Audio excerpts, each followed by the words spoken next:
What's up, everybody? Matt Gajewski here, back again with the Awesemo team, talking some college football DFS. Yes, it is Tuesday. We have a showdown slate between App State and Louisiana. So we are going to tell you everything you need to know. First of all, make sure to hit the thumbs up button, subscribe to the channel, and hit the notification bell so you know when this and all other content goes live at Awesemo. And we are going to bring you behind the glass, showing you everything we have to offer with some of our tools and our player data. First of all, we have everything from projections, ownership projections, slate write-ups, everything you need to know regarding these slates. And we are going to start today with our tools behind the glass, showing you some opportunity for these teams. This game is a 5-point spread. The total is 57 points. And App State, they've moved from about a 3.5-point favorite all the way to a 5-point favorite. There's a lot to like with App State. They have a fantastic matchup on the ground against Louisiana, who's allowing 176 yards per game. Chase Bryce is somewhat mobile, 28 rushing yards on the year for him. He does take a decent amount of sacks, mitigating some of that upside, but he has benefited from some increased efficiency. He's averaging 272 yards through the air on just 30.8 attempts. Gives him a lot of upside here. He's going to be a fine quarterback play in the captain spot if you'd like to get there. In the run game, Cameron Peoples dealing with an injury, missed last game, but he is somebody you could look to if he returns to action tonight. Just a little bit expensive for him, and he's seeing less opportunity than Nate Noel, but typically that is going to be a 50-50 timeshare. Noel is also banged up a little bit heading into this game, so watch his status. And one last thing with the running backs, we might get Daytrich Harrington back tonight after he's been out with a torn ACL he suffered last year. If he does return, we're expecting just in a timeshare capacity, nothing crazy for him. And if for whatever reason Noel and Peoples are out, expect Anderson Castle, former linebacker, to be the lead back. In the receiving room, Corey Sutton is the true alpha for this team, and he is priced like it. A 30% target share for him, averaging 94 yards per game. If you have the salary, he's the top stacking option with Bryce.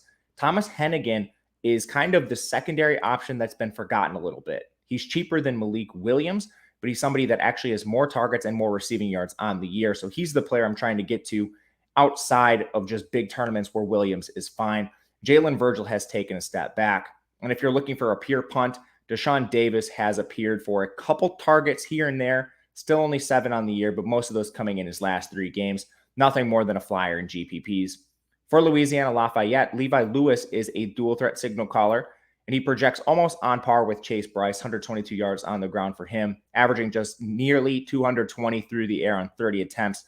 Efficiency leaves something to be desired, but he makes up for it with his rushing ability.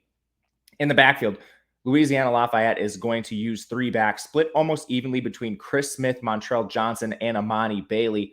They are all priced appropriately, but their roles aren't too dissimilar from each other at this point in the season. So Chris Smith might be a little bit expensive for his role, and then you have somebody like Montrell Johnson a little bit cheaper based on what we've seen out of him.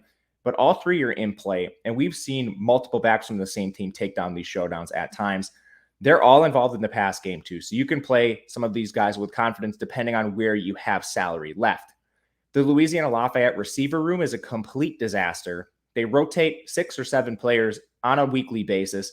Dante Fleming leads the team in receiving yards and targets with just 19 on the year. That's 3.8 per game.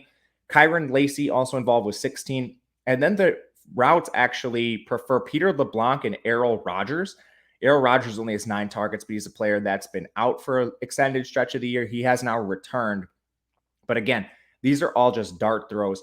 Ranking them in order of preference, it would be the cheaper guys first. So Errol Rogers and LeBlanc, just because of price and their opportunities not too dissimilar from Fleming and Lacey, who would be 3rd and 4th. And then from there, you can play any combination of Stevens, Williams, even tight end Neil Johnson pops up for some targets here and there. Jalen Williams, all GPP options. And that is Louisiana Lafayette's receiving room, a complete dart throw situation. But that'll do it for tonight's slate. If you enjoyed this video, hit the thumbs up button on the way out. Let me know in the comment section your favorite plays. Otherwise, we will be back for all other slates this week. I'm Matt Gajewski on Twitter, on Twitter at Matt_Gajewski. Excuse me, guys. We will catch you again next time.